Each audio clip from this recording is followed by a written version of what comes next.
সুন্দর, একেবারে মধুর মতো। এই গ্রামে রতন মাস্টারমশাইয়ের বাস।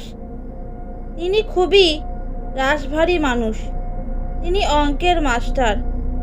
তিনি ক্লাসে ঢুকলে ছাত্রছাত্রীরা ভয়ে ততস্থ হয়ে থাকে। তাহলে বুঝতেই পারছো তিনি কতটা রাশভারী। তিনি ভূত ভগবান কিছুই বিশ্বাস করেন না। এই গ্রামে একটি বাড়ি আছে। এখানকার অনেকেই নাকি ওই বাড়িতে একটি অশরীরীকে দেখতে পেয়েছে। সে আজ অনেক বছর আগের কথা। এই গ্রামে ওই বাড়িতে একজন সাহেব তার পরিবার নিয়ে থাকতেন। তাদের বেশ সুখী পরিবার ছিল।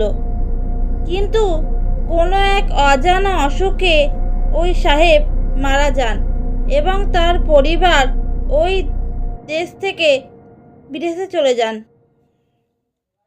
তারপর থেকে ওই বাড়িটা পরিত্যক্ত হয়ে যায়। কেউ ওই বাড়িতে যায় না।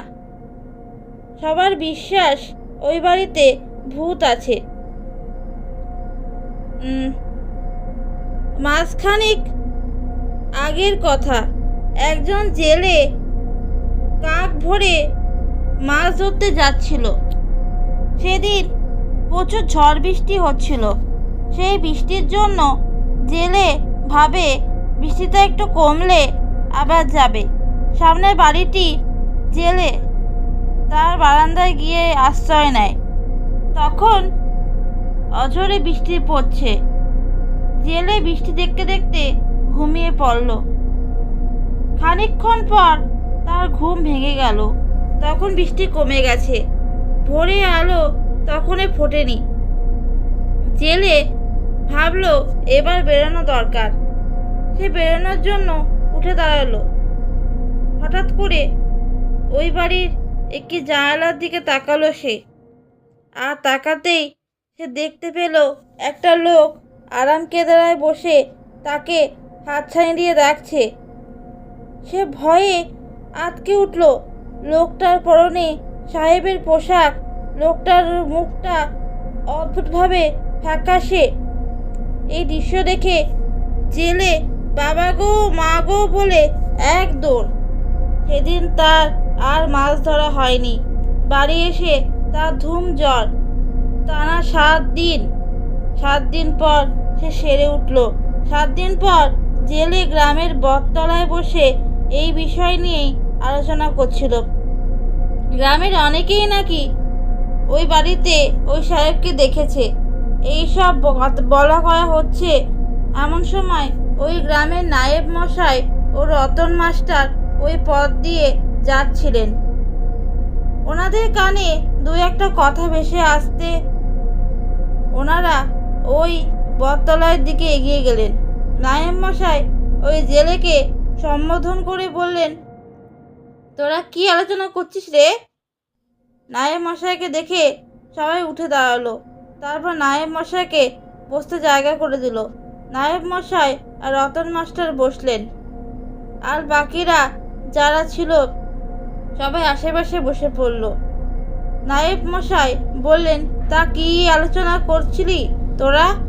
জেলে তার সঙ্গে ঘটে যাওয়া সব ঘটনা নায়েব মশাইকে খুলে বলল। নায়েব মশাই বললেন, কথাটা আমারও কানে এসেছে। ব্যাপারটা বেশ জটিল বুঝলি। ওই লোকগুলোর মধ্যে থেকে একজন বলে উঠল, তাহলে এখন কি করব নায়েব মশাই? নায়েব মশাই কিছু বলতে যাচ্ছিলেন। এমন সময় মাস্টার মশাই বললেন, আমি একটা কথা বলবো। নায়েব মশাই বললেন, হ্যাঁ বলুন। মাস্টার মশাই বললেন, আমি বরং আজ রাতে গিয়ে একবার দেখে আসি ওই বাড়িতে সত্যি ভূত আছে কিনা। আপনাদের কারোর কোনো আপত্তি নেই তো? নায়েব মশাই বললেন, না আমাদের কারোর কোনো আপত্তি নেই। মাস্টার মশাই বললেন, বেশ, আজ রাতের বেলা আমি ওই বাড়িতে গিয়ে দেখে আসব। এখন তাহলে উঠি? নায়েব মশাই বললেন, ঠিক আছে, মাস্টারমশাই উঠে গেলেন। মাস্টারমশাই চলে যেতেই নায়েব মশাই ওই লোকগুলিকে বললেন, শোন, আজ রাতে তোদের মধ্যে একজন মাস্টারমশাইয়ের ওপর নজর রাখবি। বলা যায় না, উনি যদি সত্যি না যান তাহলে ওই কথাই রইল। তাহলে এখন আমি উঠি। নায়েব মশাই উঠে গেলেন। রাত 12টায় রতন মাস্টার বাড়ি থেকে বেরোলেন, আর তার পিছনে গ্রামের একটি লোক। ওই লোকটি মাস্টারমশাইয়ের পিছু নিচ্ছিলে। মাস্টারমশাই ওই বাড়ির দিকে এগিয়ে চলেছে, আর তার পিছনে ওই লোকটি। মাস্টারমশাই ওই বাড়ির ভিতরে ঢুকলেন। ওই লোকটি আরও কিছুটা এগিয়ে গেল। তারপর পিছন থেকে লোকটির মাথায় প্রচণ্ড জোরে একটা আঘাত, আর লোকটি সোজা মাটিতে লুটিয়ে পড়ল। রতন মাস্টার, ব্যাপারটা কি হয়েছে জানো? মাস্টারমশাই আগেই বুঝতে পেরেছিলেন তার পিছনে লোক লেগেছে, তাই সে গাছের আড়ালে লুকিয়েছিল। লোকটাকে বিশ্বাস করানোর জন্য মাস্টারমশাই কিছুক্ষণের জন্য ওই বাড়িতে ঢুকেছিল, তারপর বেরিয়ে এসে গাছের আড়ালে লুকিয়েছিল। লোকটা যে এগিয়েছে অমনি সে মাথায় মেরে লোকটিকে অজ্ঞান করে দিল। মাস্টারমশাই জোরে জোরে গ্রামবাসীদের ডাকতে থাকে। মাস্টারমশাই জোরে জোরে বললেন, কি গো, তোমরা কে কোথায় আছো? শীঘ্রই এখানে এসো, দেখো কেমন ভূত ধরেছি। ভূত ধরেছি কথাটা শুনে গ্রামের লোকজন ওই জায়গায় জড়ো হয়। সবাইকে দেখে মাস্টারমশাই বললেন, এই দেখো কেমন ভূত ধরেছি। সবাই তাকিয়ে দেখে ওই লোকটি অজ্ঞান হয়ে মাটিতে পড়ে আছে। সবাই অবাক হয়ে মাস্টারমশাইকে জিজ্ঞেস করে, এর মানে কি মাস্টারমশাই? মাস্টারমশাই বললেন, মানে আর কি, এই বাড়িতে ভূত টুত বলে কিছু নেই, সবটাই গুজব। মাস্টারমশাই যে গুজব কথাটি উচ্চারণ করেছে, এমন সময় গ্রামের লোকেদের মধ্যে একজন ওই বাড়ির এক জানালার দিকে তাকিয়ে চিৎকার করে অজ্ঞান হয়ে গেল। তা দেখে সবাই ওই জানালার দিকে তাকালো, আর তাকিয়ে যা দেখলো তাতে সবার আত্মারাম খাঁচা ছাড়া হওয়ার জোগাড় হলো। এমনকি মাস্টারমশাইয়েরও।